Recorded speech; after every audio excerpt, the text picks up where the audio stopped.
अस्सलाम वालेकुम। Infinite limits के ऊपर हमारे पास एक और क्वेश्चन है। यहाँ पे जो क्वेश्चन है इसके अंदर cot x का फंक्शन मौजूद है। इस cot x को पहले हम tan x के अंदर ट्रांसफॉर्म करेंगे और फिर tan x का ये वाला ग्राफ यूज़ करके हम अपनी लिमिट को कैलकुलेट करेंगे।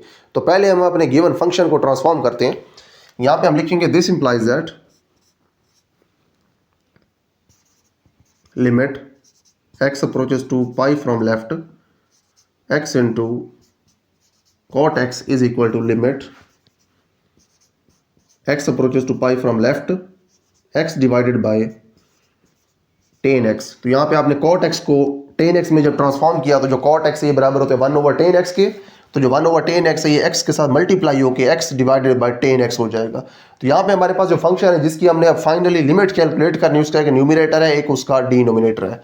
पहले हम न्यूमिनेटर के बारे में देखते हैं। जो न्यूमिनेटर है वो अप्रोच करे पाई को लेफ्ट से, चाहे लेफ्ट से अप्रोच करे चाहे राइट से अप्रोच करे। अप्रोच तो वो पाई को करेगा, इट मींस दैट वो नंबर्स पॉजिटिव है। तो यहाँ पे हम इसके बारे में लिख देते हैं। जो हमारा न्यूमिनेटर है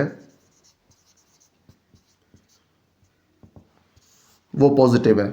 यहाँ पे हम लिख सकते हैं as x approaches to pi from left, this implies that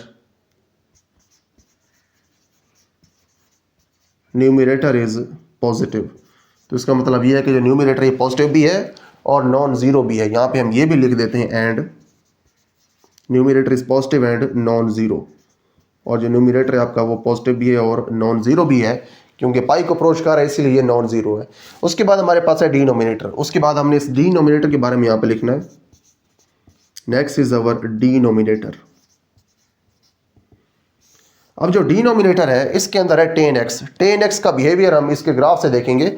आप देखें इसके अंदर क्योंकि x मौजूद है और x जो है ये अप्रोच कर रहा है पाई को लेफ्ट साइड से, तो यहाँ पे हमारे पास एंगल पाई है और पाई को अगर आप लेफ्ट से अप्रोच करवाएं तो आपको इधर से अप्रोच करवाना पड़ेगा, और अगर आप लेफ्ट से अप्रोच करवाएं तो फिर आप जो ग्राफ का पोर्शन यूज़ करेंगे वो ये वाला यूज़ करेंगे, यानी कि जो x एक्सिस से नीचे वाला पोर्शन है ग्राफ का वो फिर आपको यूज़ करना पड़ेगा।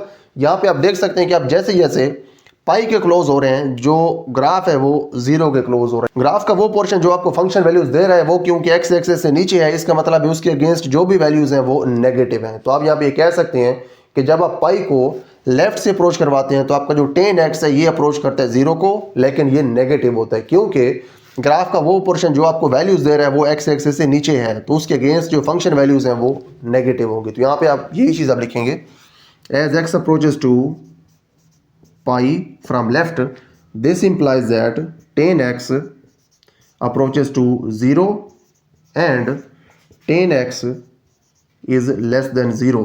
और जो tan x है ये नेगेटिव भी होगा, जीरो को भी अप्रोच करेगा और नेगेटिव भी होगा। तो यहाँ पे आप अब ये देख सकते हैं कि जो आपका न्यूमिनेटर है वो पॉजिटिव भी है और नॉन जीरो भी है, लेकिन आपका जो डिनोमिनेटर है वो जीरो को भी अप्रोच कर रहा है और नेगेटिव भी है। तो आपके पास अब 4 ऑब्जर्वेशंस आ गई हैं।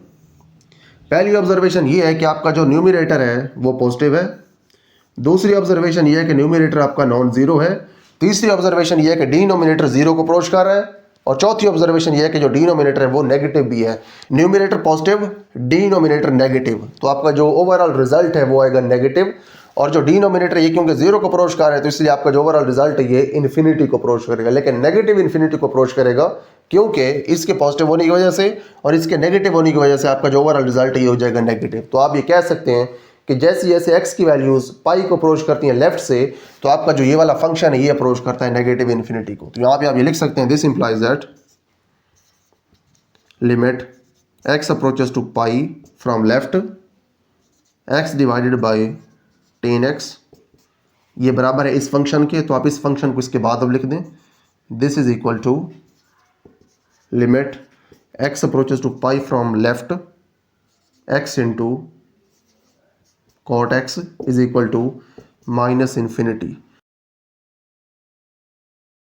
तो हमारे पास यहाँ पे ये क्वेश्चन कंप्लीट हो गया है। See you in the next video with some other very important question on infinite limits.